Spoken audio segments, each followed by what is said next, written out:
So, coming fresh off of AM2R and Metroid 2 Samus Returns, it's time to actually talk about the Metroid franchise in its entirety because Metroid is probably in my top 5 Nintendo franchises. And I want to talk about my favorite Metroid games, my top 10 Metroid games. So, if Metroid is your thing and you're interested in hearing about my opinion being that of someone who actually has played and owns these games, then, sit back, relax, and hear what I have to say. So, coming in at number 10, probably a game I really don't even think is that good.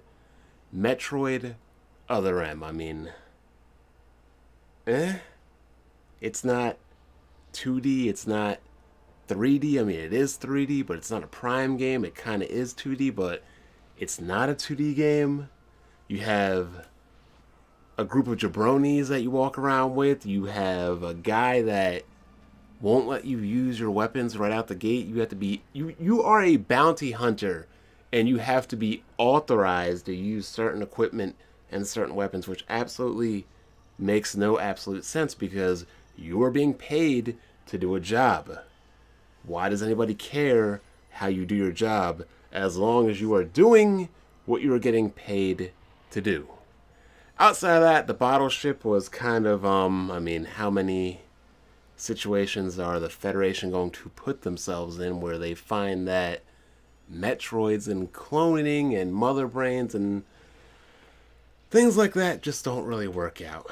I don't know. I mean, this game really was not my cup of tea. I can understand why people did not like it due to Samus having post-traumatic stress disorder after beating Ridley how many times. Now all of a sudden she's scared and frightened of him. I mean, we went from a battle-hardened warrior to a, I don't know, SAWFT soft. Coming at number 9, I'll have the original Metroid, regular Nintendo Metroid, NES Metroid, and this game isn't a bad game, it's just the first game, and as all other franchises go, games should and will get better as the years go on. Now, this game was pretty damn amazing back in the day, but god damn, I wish they had a password or a lack of a password system, a battery save system like the Japanese version, because nobody liked keeping track of passwords back in the day. Castlevania Simon's Quest, I'm looking right at you, but Metroid for the NES wasn't bad. I mean, you had a lot of good powers. You had like the Morph Ball, the Ice Beam, the Wave Beam, missiles, high jump, space jump, screw attack. I mean, Ridley and Cray looked kind of whack in the original NES game, but hey, it's where things started out as. I mean, it can't be perfect. It's the beginning. Coming at number 8, I have the recently released Metroid Samus Returns, and I'll just come out and say it right now. Metroid 2 on the Game Boy was not one of my favorite Metroid games. I mean, it did not even make my top 10 list, and Metroid 2 Samus Returns, I mean, it's a good game. It's 2D Metroid, but compounded with that, it's more linear and confined than the other 2D games, not to mention that holding a 3DS is just a nightmare. You will get carpal tunnel, you will get bruises on your hands, it will hurt. Even if you have an XL, it will hurt. Air cuts for the win. Is a woman, that is a female, and I can't imagine her having bigger hands than I do, and even her hands hurt while playing the game. So, I mean, it kind of is a one-track game. You run around, you hunt Metroids, and that's pretty much it. But at least they delved kind of in the backstory with the X-Parasites and things of that nature, so it's not a terrible game, it just comes in at number 8. And at number 7, I'm going to go with AM2R, which I believe is a superior game to Metroid 2 Samus Returns, because once again, it's based off of the Metroid Zero Mission engine. It's 2D, it flows smoother, the pace of the game flows way smoother. It runs at a better frame rate because I believe Samus Returns is the only 2D Metroid game that operates at 30 frames per second, and not to mention the frame rates drop with that plasma beam. So AM2R is pretty much just a reimagining of Metroid 2, which Samus Returns is also the same thing, but I believe that AM2R is slightly better, with the only downfalls being, I'm not really too big of a fan of the boss fights. The Metroids are kind of exploitable.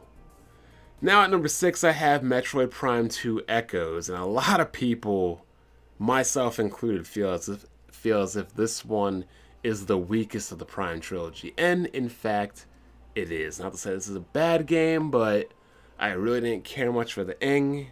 I really didn't care much for the Link to the Past, the Light World, Dark World thing.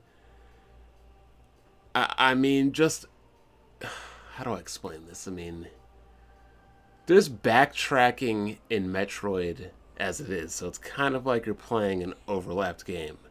But now with the Light World and the Dark World, it's like you're overlapping 2 and 3 times over. So it really feels like you're backtracking 3 times as much as you are in a typical Metroid game. And then there was one boss, could not stand him with the Morph Ball and all that crap. I mean, I can't remember off the top of my head. I mean, it was not a bad game.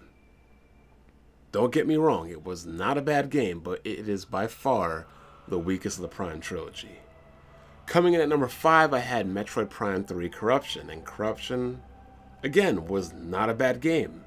It is the second best game in the Prime trilogy. It's not a bad game, I just kind of prefer the 2D games better, and Prime 3 was awesome. I liked the whole Corruption, I liked the whole phase-on, I liked the whole expelling it from your suit like a hyper beam, I liked the whole can't use it too much. There were actually other people to interact with and talk to, actually. Rudras and the other bounty hunters and things like that. It was a more personable mission instead of a solo mission. And Dark Samus is also a good villain. I mean, the lore of the game was also good. I feel like space pirates will listen to anybody. They listen to Mother Brain, they listen to Ridley. Hey, our greatest enemy becomes a dark counterpart, and guess what? We're going to listen to her too, but Corruption 3 was a good game. I definitely liked swinging around on that Sky Temple or that Sky City and everything. I can't argue with it. It came out early on the Wii, and I enjoyed it.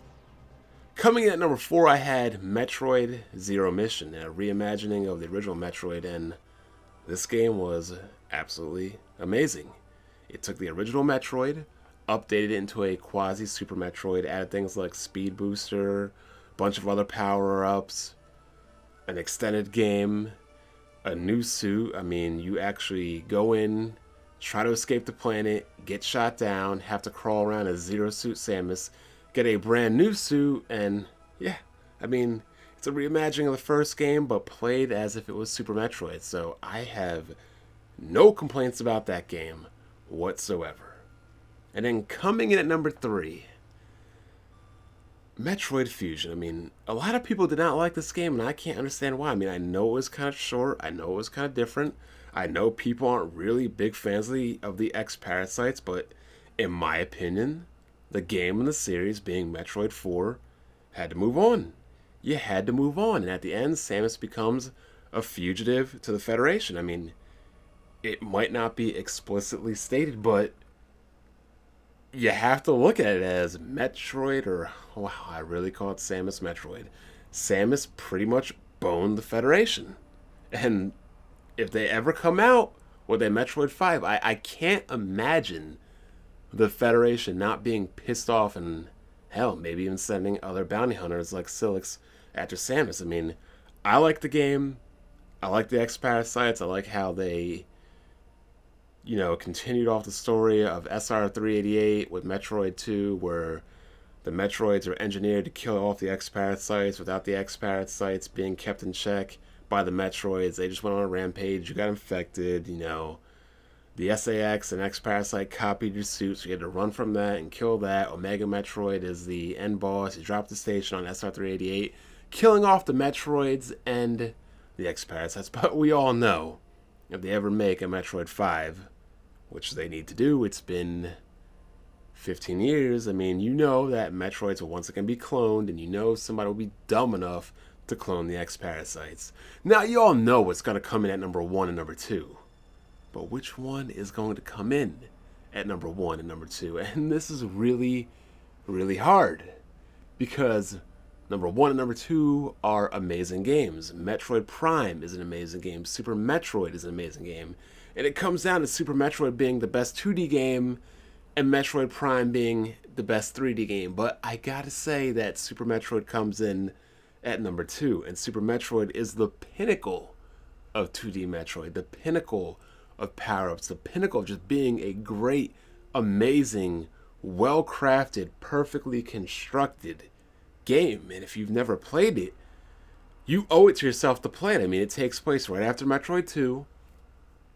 Ridley comes down to the space station, kidnaps the Metroid. You gotta find it. You gotta stop the space pirates. You gotta stop Mother Brain. We all know what happens. The baby Metroid, saves you, gets killed by Mother Brain. You obliterate her with the Hyper Beam. Fantastic game. But number 1 has to be Metroid Prime, because Metroid Prime was the game I have never been more wrong about in my entire life. When they announced Metroid Prime, I was like, this is dumb. This is not good. I mean, we're having Fusion, and now we're having a 3D Metroid, which should never, ever, ever happen, let alone being in first person. It should be at least in a third person, but it came out. It was amazing. It translated perfectly. Third person, the ball and the morph ball, perfectly. Weapons, items, music, platforming, graphics, 60 frames per second, boss battles, everything from 2D Metroid, everything from Super Metroid, everything translated perfectly into Metroid Prime. Not only proving me wrong, but becoming one of the highest rated games of all time. So Metroid Prime has to come in as number 1, and those are my thoughts on the Metroid franchise as a whole.